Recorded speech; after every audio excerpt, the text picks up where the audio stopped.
پاکستان میں lawyers movement جو بظاہر ایک جج کے نکالے جانے پہ نکلی تھی، وہ ایک بہت انٹرسٹ اس نے پوری دنیا میں اجاگر کیا، کیونکہ وہ ایکسیپشنل تھی. دنیا میں اس طرح کی چینجز جہاں ہوتی ہیں، اور یہ صرف پاکستان میں نہیں، بہت ممالک میں ہم نے اور بھی دیکھا ہے، پچھلے کچھ سالوں میں جوڈیشریز کو کیپچر کیا گیا، کوئی عوام باہر نہیں نکلتے. تو ایسا نہیں ہے کہ پاکستان واحد ملک ہے جہاں اس طرح کی ایپتھی ہے. دوسرا میں یہ بھی کہنا چاہوں گی، ایک فیلئر ہے ہماری جوڈیشری کا، ہماری لیگل کمیونٹی کا، جنہوں نے لیگل جوڈیشل ایشوز کو اس طرح سے ایکسپلین نہیں کیا اور عوام تک نہیں لے کے گئے. تو اس طرح کی اونرشپ کانسٹیٹیوشن کی، کورٹس کی، جوڈیشل ریویو کی، اکاؤنٹیبلٹی کی نہیں ہے عوام میں، جو ہونی چاہیے. ہم نے لیگل ایشوز کو بہت ہی محدود کر دیا ہے لیگل کمیونٹی میں، ٹی وی میں. تو میرا خیال ہے ان کا بھی قصور ہے، جو پراپرلی آرٹیکولیٹ نہیں کر سکے کئی سالوں سے کہ why the constitution is not just a piece of legal text. وہ ہر شخص کو اس کی زندگی کو کس طرح جو ہے وہ افیکٹ کرتا ہے اور کیوں ان کو ملے میٹر کرنا چاہیے. اب میرے اس پہ کچھ رائے ہے. میرا خیال ہے یہ درست نہیں ہے کہ یہ صرف کچھ ججز کی آپس کی لڑائی ہے، یا یہ بالکل ہی اتنا دور ہے ہم سے کہ عام شخص کو، آدمی یا عورت کو نہیں افیکٹ کرتا. میرا خیال ہے کرتا ہے. پہلی بات تو میں یہ کہنا چاہوں گی، پیورلی آپ معاملات چھوڑ دیں جوڈیشل، ایگزیکٹو، ٹسل، اکاؤنٹیبلٹی کے، پیورلی آپ ٹیکس پیئرز منی کے پرسپیکٹو سے دیکھیں کہ آپ جو ٹیکسز دیتے ہیں وہ کس طرح استعمال ہوتے ہیں. اب ایک نیا کورٹ بنا ہے، فیڈرل کانسٹیٹیوشنل کورٹ، اس میں 7 نئے ججز ہیں. کچھ پچھلے سال ترمیم کر کے سپریم کورٹ کے ججز کو 17 سے بڑھا کے ڈبل کر کے 34 کر دیا گیا تھا. ابھی اپوائنٹمنٹ سب کی ہوئی نہیں ہیں، لیکن 34 کیپیسٹی ہے سپریم کورٹ کی. ان سب ججز کو کون فنڈ کرے گا؟ ایک جج سپریم کورٹ اور ایف سی سی کے بہت ایکسپینسو ہے، ان کی سیلریز، ان کی بعد میں پینشنز، ان کے perks, privileges. Federal constitutional court کی جو بلڈنگ بنے گی کبھی، ان کا ابھی کہا گیا ہے کہ 200 ان کو سٹاف چاہیے، ان کو 10 مالی چاہیے اور پتہ نہیں کیا کیا. یہ سب کہاں سے آئے گا؟ جی بالکل، یہ سب کہاں سے آئے گا؟ یہ ٹیکس پیئرس کے ٹیکسز سے ہی آئے گا. تو اگر اس کا مقصد عوام کے ویلفیئر کے لیے نہیں ہے، یا ہمیں مزید سہولت ہمیں دینے کے لیے نہیں ہے، انصاف کے لیے نہیں ہے، اور یہ تو نظر آتا ہے کہ یہ ان سب وجوہات کے لیے نہیں بنائی گئی فیڈرل کانسٹیٹیوشن کورٹ، یا یہ ترامیم اس لیے نہیں کی گئی، تو یہ کیوں عوام اس خرچے کو برداشت کرے؟ ایک ایسی عوام جہاں آپ نے بھی بات کی ان امپلائمنٹ بڑھ رہی ہے، جہاں پاورٹی کی جو نمبرز ہیں وہ بڑھ رہے ہیں، جس طرح کی ہماری سچویشن ہے، ہمیں تو کاسٹ کٹنگ کی طرف جانا ہے. ہم کیوں ایک نئی عدالت بنا رہے ہیں؟ بھارت میں اس پہ تفصیل سے ڈسکشنز ہوئی. انہوں نے فیڈرل کانسٹیٹیوشنل کورٹ بنانے کے حق میں فیصلہ نہیں کیا، کیونکہ یہ کہا گیا یہ بہت ایکسپینسو ہوگا، بہت پرابلمٹک ہوگا. تو اگر انہوں نے نہیں بنائی، ہم نے بنا لی، کیونکہ سیاسی طور پہ اس وقت ضرورت تھی اس کی. تو میرا خیال ہے پہلا جواب تو میرا یہ ہوگا کہ ہمیں دیکھنا چاہیے کہ ہمارے ٹیکس پیئرس، کہ ہمارے پیسہ ٹیکسز کہاں جا رہے ہیں. دوسری چیز یہ ہوگی کہ دیکھیں، سب سے پہلے اگر کوئی چینج آ رہا ہے اتنی فنڈامنٹل نوعیت کا، تو ذمہ داری بنتی ہے حکومت پہ کہ وہ ہمیں بتائے کہ وہ چینج بہتر ہے یا سچویشن ویسی رہے گی.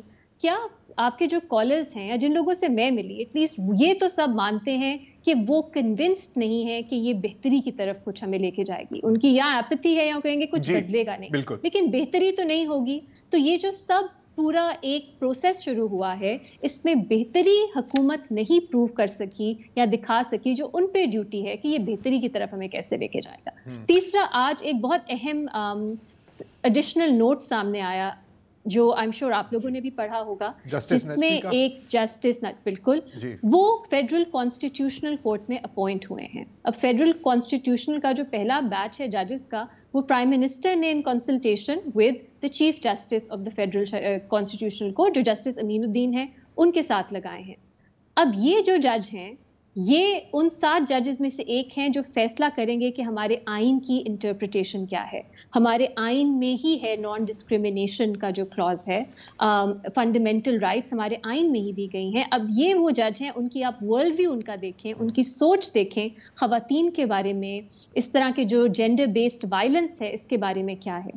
وہ instead of looking at the law and looking at the facts of the case کہ اتنا ایک بھیانک قتل ہوا ہے، کرائم ہوا ہے، آپ نے پرپیٹریٹر کو جسٹس پہ لے کے جانا ہے. انہوں نے ایک مورل پولیسنگ اور کیریکٹر اساسینیشن شروع کر دی کہ معاشرہ کیسا ہونا چاہیے. ریما سوری میں آپ کی بات کاٹ رہا ہوں, میں ذرا تو بتا دوں کہ کس کیس کے بارے میں بات ہو رہی ہے. نور مقدم کا کیس, ظاہر ہے آپ سب اچھی طرح سے اس سے واقف ہیں. اس میں جو ججمنٹ آئی تھی جس میں ظاہر ذاکر جعفر کی سزائے موت کو برقرار رکھا تھا, اور اس میں ایک 3 ممبر بینچ تھا جسٹس سپریم کورٹ کا, جس میں جسٹس علی باقر نجفی اس کا بینچ کا حصہ تھے. اچھا, انہوں نے اپ ہولڈ کی ہے ڈیتھ پینلٹی, لیکن اس کے ساتھ ساتھ, اور یہ ابھی سپریم کورٹ کی ویب سائٹ پر اپلوڈ ہوا ہے یہ پورا فیصلہ, تو ابھی ہم اس کو پڑھ رہے ہیں, تو انہوں نے اس میں ایک آبزرویشن دی ہے, ایک نوٹ ڈالا ہے جو بھی اس کی کریکٹ نومنکلیچر ہے, جس میں وہ کہہ رہے ہیں کہ یہ جو ہوا ہے اس کیس میں, جو قتل ہوا ہے, یہ ایک ڈائریکٹ نتیجہ ہے معاشرے میں جو وائس پھیل رہی ہے, جو جی بالکل پھیل رہی ہے, اور یہ ایک لیونگ ریلیشن شپ کا نتیجہ ہے. اچھا, اب یہاں پر میرا خیال ہے کہ ٹائپو ہو گیا ہے, کبھی کبھی آٹو کریکٹ کر دیتا ہے. ان کا مطلب تھا لیو ان ریلیشن شپ, جب 2 لوگ ساتھ رہ رہے ہوتے ہیں, ناٹ نیسسریلی بینگ میرڈ.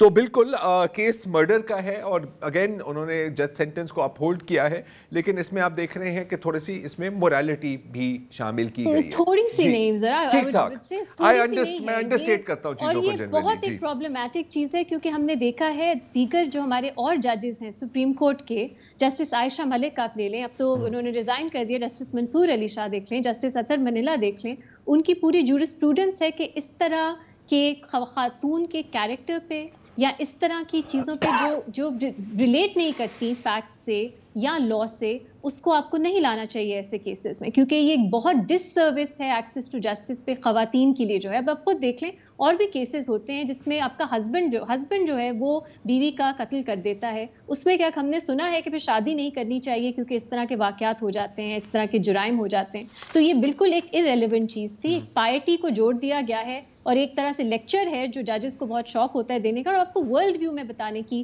کوشش کر رہی ہوں کہ کوئی کرائٹیریا کیونکہ نہیں ہے ان اپوائنٹمنٹس کا, اور مقصد فیڈرل کانسٹیٹیوشنل کورٹ کا یہی ہے کہ آپ کو ایسے ججز ملے جن کو آپ کنٹرول کر سکیں, جو آپ کے تابع دار ہوں. تو پھر اگر کوئی کرائٹیریا نہیں ہے تو اس طرح کے ججز ہیں جو آپ کو وہاں ملیں گے. آپ باقی بھی چلیں فیڈرل کانسٹیٹیوشنل کورٹ کے ججز کو دیکھ لیں, 1 یا شاید 2 کے علاوہ کسی کا کوئی ایکسپیرینس نہیں ہے کانسٹیٹیوشنل کیسز کو سننے میں یا کانسٹیٹیوشنل جورسپروڈنس کو بنانے میں, لیکن ان کو آپ نے فیڈرل کانسٹیٹیوشنل کورٹ میں ڈال دیا. تو یہ ایک عام آدمی, عام عورت, عام شخص کے لیے بہت اہمیت رکھتا ہے یہ کہ کون وہ ججز ہوں گے جو آپ کے ان معاملات کو, آپ کی کانسٹیٹیوشن کو کس طرح انٹرپریٹ کرنا ہے, اس کا فیصلہ کریں گے. اچھا ریما, میں جی سوری ابھی بات کاٹ رہا ہوں, میں جاننا چاہوں گا کہ کون سے ایسے سینیریوز ہیں جس میں کسی بھی عام شخص کا کیس ایف سی سی کے سامنے جائے گا, بیکاز یوں کہ یہ ان چیزوں کا ظاہر ہے اس وقت اثر ہوگا جب آپ کا کیس باقاعدہ ان کے سامنے ہوگا, رائٹ. تو ایک وقفہ لیتے ہیں اور پھر اس پہ کرتے ہیں, اور پھر اطہر منیلا کی بھی ایک آخری فیصلہ ہمارے سامنے آیا ہے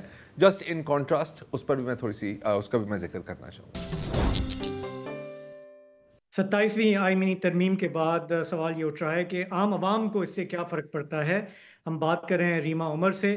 ریما, ابھی آپ نے بتایا کہ ظاہر ہے کہ یہ جو کانسٹیٹیوشنل کورٹ بنائی گئی ہے, ایک تو یہ خزانے پہ بڑا خرچہ ہے, ان میں جو ججز ڈالے گئے ہیں ان کے ٹریک ریکارڈ پہ سوالیہ نشان ہے, اور کافی لوگ جو سینئر لائرز ہیں وہ یہ بھی کہہ رہے ہیں کہ یہ جو کانسٹیٹیوشنل کورٹ ہے یہ کیا جسٹس ڈیلیور کرے گی.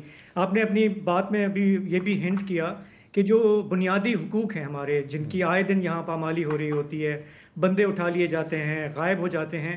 ابھی تک سپریم کورٹ جا کے لوگ دروازہ کھٹکھٹاتے تھے, کبھی ریلیف ملتا تھا کبھی نہیں ملتا تھا.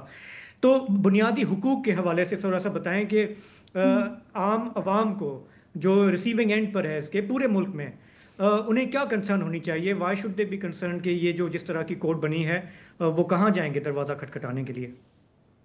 دیکھیے بالکل یہ بھی بہت اہم سوال ہے. You don't have to be a litigant, لیکن جو ریاست ہے ہماری, خاص طور پہ آپ کا ایگزیکٹو ہے اور آپ کی پارلیمان جب قانون سازی کرتی ہے تو آپ کو ایک تھرڈ پلر آف اسٹیٹ، یہ جوڈیشری کا رول ہے کہ جوڈیشری نے اس پہ چیکس اینڈ بیلنسز کا رول پلے کرنا ہے.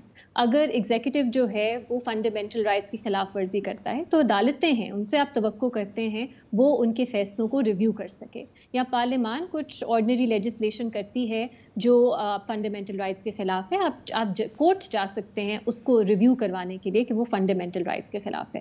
اب بہت سے یہ ایک تاثر ہے کہ ہماری عدالتیں ایسا کچھ نہیں کرتی. میں کچھ رومانٹیسائز اینڈ گلوریفائی نہیں کروں گی ہماری عدالتوں کا جو تاریخ رہی ہے، لیکن ہم نے دیکھا ہے ایسے فیصلے آتے ہیں جو انسانی حقوق کے فیور میں ہوتے ہیں. فار ایگزامپل جسٹس بابر ستار کا اسلام آباد ہائی کورٹ میں بہت اچھی جورسپروڈنس ہے انہوں نے جو ڈیولپ کی ہے رائٹ ٹو پرائیویسی کے اوپر. اب سرویلنس ایک ایسی چیز ہے، رائٹ ٹو پرائیویسی ایک ایسی چیز ہے جو ہر شخص جس کے پاس ایک موبائل فون ہے اس کو اس کے بارے میں سوچنا چاہیے. اور جسٹس بابر ستار نے سوال اٹھایا ہے ایگزیکٹو اور انٹیلیجنس کی ان انچیکڈ پاورز کے اوپر جو وہ سرویلنس کر سکتے ہیں. اور اب کانسٹیٹیوشنل کورٹ تو اب بنی ہے، 26 امینڈمنٹ میں آپ نے ہائی کورٹس میں کانسٹیٹیوشنل بینچز بنا دیے ہیں جو کانسٹیٹیوشنل نوعیت کے کیسز سن سکتے ہیں، ریگولر بینچز نہیں. اور کانسٹیٹیوشنل بینچ کون بناتا ہے؟ ایک ایسی جوڈیشل کمیشن آف پاکستان جس میں ایگزیکٹو کی کافی حد تک ڈومیننس ہے. تو یہ ایک واقعہ. دوسرا آپ دیکھیے جب پیمرا آرڈیننس آیا تھا اس کو جسٹس اطہر من اللہ نے اسلام آباد ہائی کورٹ میں بھی اسٹرائک ڈاؤن کیا تھا کہ انسانی حقوق کے خلاف ہے، اور اس میں بھی freedom of expression, freedom of speech, social media جو ہم استعمال کرتے ہیں اس کے اوپر کیونکہ بہت زیادہ پابندیاں تھیں اس آرڈیننس میں. اب پیمرا کا قانون آیا ہے، وہ آپ کہاں لے کے، پیکا کا قانون آیا ہے، آپ کہاں لے کے وہ چیلنج کریں گے جب آپ کی عدالتیں اس حد تک کیپچرڈ ہوں گی اور تابع ہوں گی ایگزیکٹو کے. کیونکہ جوڈیشل کمیشن آف پاکستان جو ریگولر بینچ کورٹس میں اپوائنٹمنٹس کرے گا، ہائی کورٹ سپریم کورٹ میں، اور کانسٹیٹیوشنل بینچز بنائے گا. اور دوسرا فیڈرل کانسٹیٹیوشنل کورٹ جس کا پہلا بیچ ہی آپ کے پرائم منسٹر نے ہی لگایا ہے in consultation with the chief justice of the federal constitutional court. پہلے آپ کو ججز مل جاتے تھے ہر عدالت میں، 1-2 ججز جو بہتر judgments, progressive judgments, fundamental rights سے کنسسٹنٹ ججمنٹس دیتے تھے.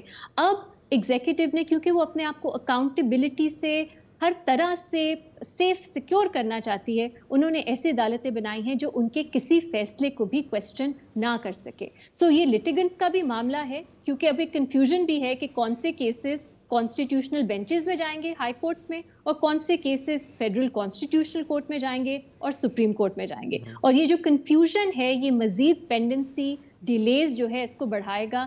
یہ ہم پہلے بھی دیکھ رہے تھے 26 امینڈمنٹ کے بعد بھی ہائی کورٹس میں، اور اب یہ federal constitutional court versus supreme court بھی ایک ٹسل رہے گی. تو پینڈنسی اور ڈیلیز میں تو بہتری نہیں آئے گی. اور یہ کنفیوژن کو کلیئر کرنے میں بھی ابھی کافی ٹائم لگے گا اگر کبھی کلیئر ہوگی. اچھا ریما، اب دیکھیں جج صاحبان جو فیڈرل کانسٹیٹیوشنل کورٹ کے جج صاحبان ہیں ان کے جو ذاتی رائے ہیں وہ کتنے پروگریسو ہیں کتنے نہیں ہیں اس سے قطع نظر کیا یہ کہنا درست ہوگا کہ فرض کرے کہ آپ کا ایز اے شہری کہیں نہ کہیں ریاست کے خلاف آپ کی کوئی لٹیگیشن شروع ہو جاتی ہے کسی بھی ریاستی ادارے کے خلاف یا جو بھی، اور یہ بات فیڈرل کانسٹیٹیوشنل کورٹ میں جاتی ہے تو پھر کم ہی چانسز ہیں کہ آپ کو کوئی ریلیف ملے، کیونکہ جس طرح چیزوں کو ڈیزائن کیا گیا ہے، جس طرح کورٹ کی کمپوزیشن بنائی گئی ہے. ایک یہ سوال ہے، اور دوسرا یہ سوال ہے کہ اکثر ہم دیکھتے ہیں، اگین آئی تھنک کہ یہ ایک ایسی ایشو ہے جو لوگوں کے ساتھ بھی ریلیٹ کرتا ہے، کہ کسی کو اٹھا لیا یا کسی کو ان لافلی امپریزن کر دیا یا کوئی جیل میں ہے، آپ اس کو جو لیگل کانسٹیٹیوشنل رائٹ ہے وزیٹیشنز کا آپ نہیں دے رہے، جیسے ہاں آج کل ہو رہا ہے. تو ایک وقت پہ ہوتا تھا کہ یار چلیں ہم کسی کورٹ میں چلے جائیں گے، اگر کوئی اطہر من اللہ صاحب جیسے جسٹس وہاں بیٹھے ہوئے ہیں وہ ہمیں شاید ریلیف دے. اب کتنے چانسز ہوں گے کہ اس قسم کی ریلیف کسی کو بھی ملے گی، اس بات سے قطع نظر کہ وہ کوئی صحافی ہے، وہ کوئی ایکٹیوسٹ ہے، وہ کوئی وکیل ہے، عام شہری ہے وہ؟ جی بالکل. دیکھیے ایگزیکٹو اوور ریچ جو ہوتی ہے یا ایگزیکٹو کے جو فیصلے ہوتے ہیں وہ صرف آپ کو اس اوور آل ملک کی پالیٹکس سے جڑے نہیں ہوتے، وہ ایک عام انسان سے بھی جڑے ہوتے ہیں. دیکھیں نو فلائی لسٹ جو ہیں ہمارے ملک میں اتنی زیادہ جو آپ کو روک دیتے ہیں ایئرپورٹ میں کہ آپ نہیں جا سکتے ملک سے باہر کیونکہ کوئی لسٹ ہے جس پہ آپ کا نام ہے. اب اس کے خلاف بھی ہم نے دیکھا ہے پروگریسو اچھے فیصلے عدالتوں کی طرف سے آئے ہیں، لیکن اب ایگزیکٹو کے خلاف جانا انسٹیٹیوشنلی، اور یہ انڈیویجول ججز کی بات نہیں ہے، انسٹیٹیوشنلی ہی بہت مشکل کر دیا ہے. کیونکہ اگر ایک ہائی کورٹ میں ایک جج ہے، موسٹلی کیسز ہائی کورٹ پہ پہلے جاتے ہیں، ہائی کورٹ میں کوئی جج ہے وہ ایگزیکٹو کے خلاف فیصلہ کرتا ہے بہت آسان ہے انہیں کانسٹیٹیوشنل بینچز سے نکال کے ریگولر بینچ میں ڈال دینا, اور اب تو کیا آپ انہیں, اگر وہ زیادہ آپ کے خلاف فیصلے کریں, انہیں ٹرانسفر کر دینا کسی اور ہائی کورٹ میں نے سنا ہے کہ کافی بالکل یہ بھی چیزیں ڈیمانڈ ہے جج صاحب. تو میرا خیال ہے دیٹس دا کنسرن کہ پہلے انڈیویجول ججز تھے, لیکن آپ کو مل جاتے تھے اچھے برے ججز مختلف, جو کچھ ایشوز پہ زیادہ سٹانس بھی لیتے تھے, تھوڑا سٹینڈ بھی لیتے تھے, لیکن اب آپ نے انسٹیٹیوشنلی ایسے ججز کے راستے بند کر دیے ہیں. اور جو فیڈرل کانسٹیٹیوشنل کورٹ ہے جو فائنل سے رکھے گی کانسٹیٹیوشنل میٹرز میں, اور کانسٹیٹیوشنل میٹرز میں فنڈامنٹل رائٹس بھی آتے ہیں, یہ بہت ایک اہم چیز ہے جس کو یاد رکھنا چاہیے. یہ فیڈرل کانسٹیٹیوشنل کورٹ فیصلے کرے گی, اور فیڈرل کانسٹیٹیوشنل کورٹ میں چن کے ایسے ججز بٹھائے ہیں جن کا ریکارڈ دکھاتا ہے کہ وہ ایگزیکٹو حکومت کے حق میں فیصلے کرتے چلے آئے ہیں, اور ان کا کوئی کانسٹیٹیوشنل ایکسپیرینس خاص نہیں ہے. تو یہ اوور آل سسٹم ایسا بنایا گیا ہے, of course ups and downs آتے ہیں, they can be rude shock surprises, لیکن سسٹم ایسا بنایا گیا ہے جس میں عدالتیں جو اب ہیں وہ ارریلیونٹ ہو جائیں گی, اور ایگزیکٹو جو ہے وہ اپنی منمانی زیادہ کر سکے گا. یہ ایک بہت کنسرن کی بات ہے. ہم نے اپنی 70 سالہ تاریخ میں دیکھا ہے, حالانکہ عدلیہ پہ بہت کرٹیسزم ہوتا ہے, لیکن اس میں بھی ہمارے پاس ایسے ججز آئے جنہوں نے ڈسینٹ کیا, جنہوں نے پرائس بھی پے کی, جنہوں نے پی سی او کا حلف لینے سے انکار کیا. دوراب پٹیل کا نام ذہن میں آتا ہے, فخر الدین جی ابراہیم کا آتا ہے, وجی الدین احمد کا آتا ہے, مامون قاضی ہیں, سبی الدین احمد ہیں. لیکن اس نظام میں بھی شاید اتنی گنجائش تھی کہ آپ یہ کر سکتے ہیں. From what I am hearing right now, آپ کہہ رہی ہیں اب ایسا ماحول ہو گیا ہے کہ یہ ہم شاید نہ دیکھ سکیں, یا کسی کی اتنی ہمت ہی نہ ہو جو مرہون منت ہے سرکار کا, ایگزیکٹو کا, پارلیمنٹ کا, اپنی جاب ایکسٹینڈ کرنے میں, کہ وہ پھر کیسے جو ہے اپنے آپ کو اسرٹ کرے گا یا ڈسینٹ کرے گا. کوشش تو یہ ہے, اور میرا خیال ہے یہ صاف نظر آتا ہے کہ کوشش تو یہ ہے کہ ایسا ہی ہو کہ انسٹیٹیوشنلی آپ بالکل ایک بہت مشکلات پیدا کر دیں ان ججز کے لیے جو آپ کے خلاف فیصلہ کریں. اور یہ دیکھیں ٹرانسفر آف ججز والی چیز بھی بہت اہمیت رکھتی ہے. فیڈرل کانسٹیٹیوشنل کورٹ کی تو ہم نے بات کر لی, ہماری تاریخ میں ہمارے ہر آئین میں کنسینٹ کے ساتھ ٹرانسفر کا ہی ذکر تھا, اور یہی سمجھا جاتا تھا کہ ایک سیکیورٹی آف سروس جو ہے وہ آپ نے ججز کو دینی ہے. آپ اس کو فنڈامنٹلی چینج نہیں کر سکتے, آپ کہیں کسی اور عدالت میں انہیں ٹرانسفر کرتے ہیں. ہمارے ہر آئین میں, اوریجنل آئین میں یہی تھا.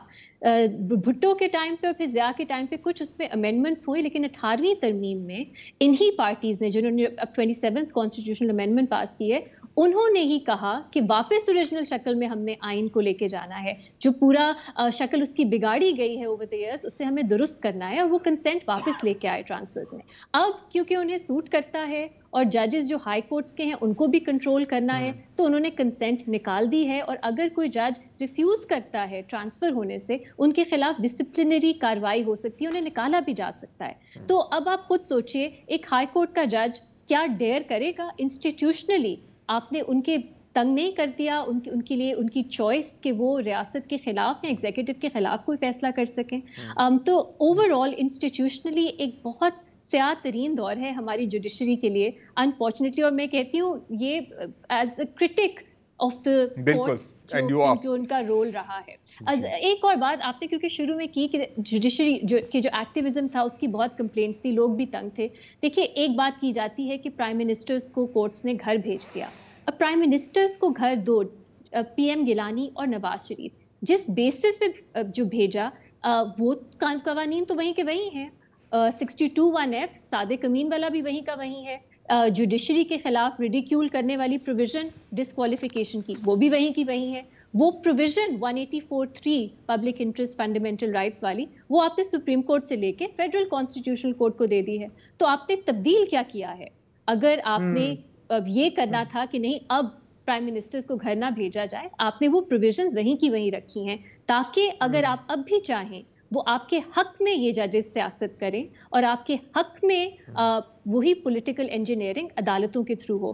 اور صرف عدالتیں فیصلہ کر کے نہیں کرتی, فیصلہ نہ کر کے بھی کرتی ہیں. جو ہم ڈیلیز دیکھتے ہیں, پینڈنسی پڑی رہتی ہے, امپورٹنٹ پٹیشنز سنی نہیں جاتی, وہ بھی فیصلہ ہوتا ہے. کیونکہ کچھ ایسے سچویشنز ہیں جب ہم چاہتے ہیں کہ عدالتیں فیصلہ کریں, اپنی ڈیوٹی اپنا رول فلفل کریں, اور وہ نہ کر کے بھی عدالتیں